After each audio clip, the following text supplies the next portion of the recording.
Esta es la clase número 6 del curso Agua Potable, es un enfoque biomédico organizado por el Centro Universitario de Estudios Medioambientales, Facultad de Ciencias Médicas, Universidad Nacional de Rosario.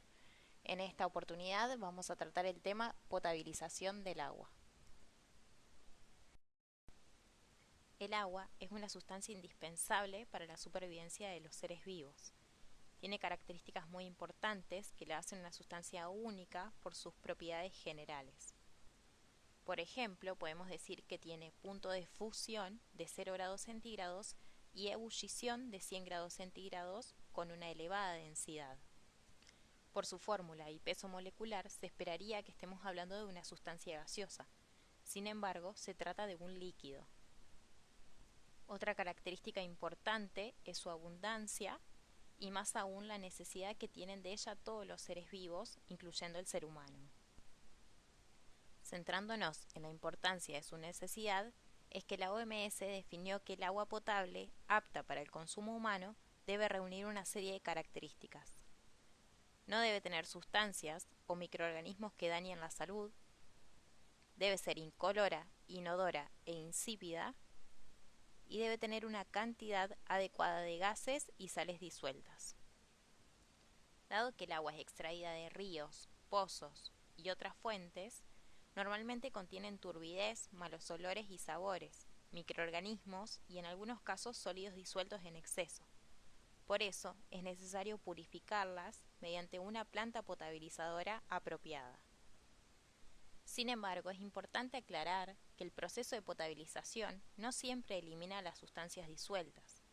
Cuando se realizan procesos que tienden a eliminar una o más componentes solubles, en realidad estamos hablando de un proceso de remediación. Pero estos conceptos van a ser tratados en clases posteriores. Entrando más en tema, nos preguntamos ¿qué es la potabilización? Es un proceso que se lleva a cabo sobre cualquier agua para transformarla en agua potable y de esta manera hacerla absolutamente apta para el consumo humano. ¿Cómo lo hacemos? Hay distintos métodos por el cual puede potabilizarse el agua. El calor, la desinfección química, filtros, luz ultravioleta, entre otros. Vamos a ir dando algunas características de los métodos, comenzando por el calor, que es la forma más eficaz de eliminar todos los microorganismos que originan enfermedades en el agua. Consiste en calentar el agua hasta el punto de ebullición, es decir, hervirla durante 1 minuto y luego dejar enfriarla a temperatura ambiente en el mismo recipiente. Temperaturas más bajas y siempre que sea más de 60 grados centígrados puede funcionar, pero debe prolongarse el tiempo de calentamiento. En el caso de la desinfección química, los desinfectantes más utilizados son el yodo y el cloro. Para asegurar la eficacia frente a las aguas turbias, previamente deben ser filtradas y luego tratadas por este método. El yodo, que es preferible frente al cloro, protege contra protozoos y sus formas quísticas, pero no puede utilizarse en forma prolongada, ya que puede provocar vómitos y además tiene la contraindicación de ser utilizada frente a embarazadas, enfermedades tiroideos y personas con hipersensibilidad frente a este compuesto. El cloro resulta muy útil en combinación con otros métodos. Además tiene la ventaja de ser barato y fácil de encontrar. Siguiendo por los filtros, solo vamos a decir que los más comunes son cerámica, membrana y carbón. Este es otro tema que va a ser desarrollado en clases posteriores. Muchos datos demuestran que la luz ultravioleta puede matar diversos microorganismos presentes en el agua, incluidos los virus.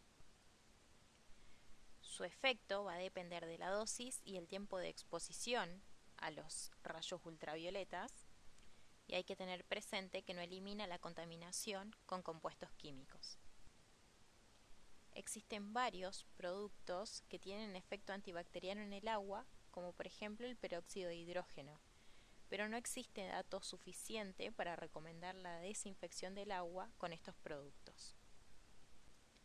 Como cada lugar tiene la particularidad de utilizar un método distinto para la potabilización del agua, En Rosario sabemos que la fuente de agua utilizada para la potabilización proviene del río Paraná, es decir, que estamos hablando de una fuente de agua superficial. Esta tiene lugar en la planta potabilizadora Aguas Santafesinas, pasando por las siguientes etapas. En el primer paso, la captación, el agua es captada por torres de toma que se encuentran en el río. Consiste en la eliminación de sólidos de gran tamaño y desde ahí se conduce a plantas potabilizadoras a través de unas enormes electrobombas. La coagulación-floculación es el segundo paso, donde las bombas de baja presión transportan el agua hasta una cámara de mezcla, donde se incorporan los componentes que la van a potabilizar. En la cámara se agrega un coagulante que hace que la arcilla que tiene el río se agrupe en partículas más grandes, llamados los flocs. Además, en esta etapa se ajusta el pH mediante la adición de ácidos o de álcalis, según sea necesario. En un tercer paso, la decantación, el agua va a grandes piletas, los decantadores, donde permanece quieta por horas. Los sedimentos nocivos más densos quedan en el fondo, donde se eliminan, y los menos densos continúan disueltos en el agua decantada. La filtración, cuarta etapa, es donde el agua otra vez se pone en movimiento. Pasa por un medio poroso para eliminar los sedimentos menos densos. Acá se elimina la turbidez y así el agua queda cristalina. Finalmente, en la cloración, se añade cloro para eliminar cualquier tipo de microorganismo que pueda haber quedado. Y una vez finalizado el proceso en la planta, es imprescindible realizar diversos análisis del agua para asegurar que el proceso de potabilización ha sido exitoso.